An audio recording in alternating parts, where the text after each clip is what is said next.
we have now 14 states where Democrats are have a majority in the Senate and the Assembly or the House, and own the governor's mansion for the time being.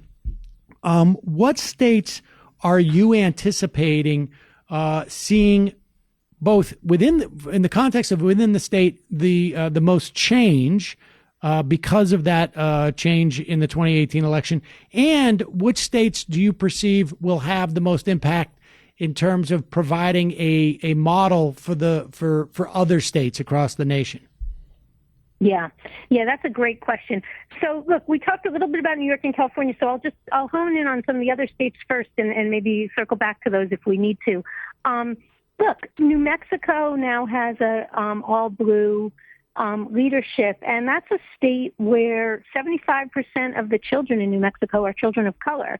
And they rank really, that's a really poor state.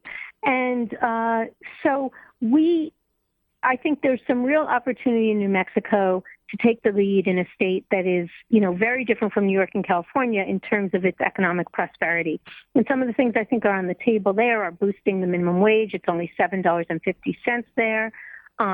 Teachers in New Mexico have gone half a decade without a raise at all. So James Jimenez, who runs the New Mexico think tank that works on these issues, is eager to see that change. And I think that, that there's just a real desire to kind of set out a progressive economic agenda in New Mexico. Then I'll give you another example that's kind of at the other end, both politically and geographically, which is Illinois, where, the thing I heard from organizers in Illinois, and I spoke to Amisha Patel, who runs Grassroots Collaborative, and the thing I heard from her is that, part of this is about holding progressive politicians accountable. Sometimes you get that trifecta in, and it doesn't necessarily lead to the policies that are going to take on corporate power or that are going to really make meaningful difference for working class people. And I think that in Illinois, there's a real desire to say, look, it's another billionaire governor, right, I think, but a Democrat, and to say, look, he said he wants to kind of stop the war on drugs and stop mass incarceration and bring some revenue back to communities. And so I think there's a real determination in Illinois to say, let's make sure we actually do this, because some of these things have been talked about in the past and then haven't happened once the people got in. Those were two interesting states to me. So there's a real accountability moment in these places where you no longer have that ability. I mean, that's also what's happening in New York. And it's frankly, that leverage is working, right? Where for a while we had the narrative was, well, we can't pass any really progressive legislation because the Republicans control the Senate. And in fact, they controlled the Senate because of a breakaway group of Democrats who are caucusing with the Republicans. But now that group of Democrats has basically been shattered and the Democrats control of it, we have some genuine accountability, and the politicians have to, they don't have the same cover, I guess, is really what the dynamic is. That's exactly right. And I think the other issue there is, like, you've got to make it possible for politicians to do the things that they said they're going to do. There's always going to be pressure from moneyed interests to not do what I think progressive communities want or what working class families need, right? So you're always going to have pressure to eliminate regulations, to get rid of minimum wages, to get rid of social safety nets, to lower taxes. That pressure comes from a very natural constituency of moneyed interests. And so unless you have a counterpoint that's saying, no, we really actually need for working families to be able to get by on what they earn. No, we really actually need to have mass transit so that we have an energy efficient way of getting around that is affordable for a family that might only have one car for two workers. Unless you have that kind of pressure, it's just too easy to capitulate to the moneyed interests that are always going to be present.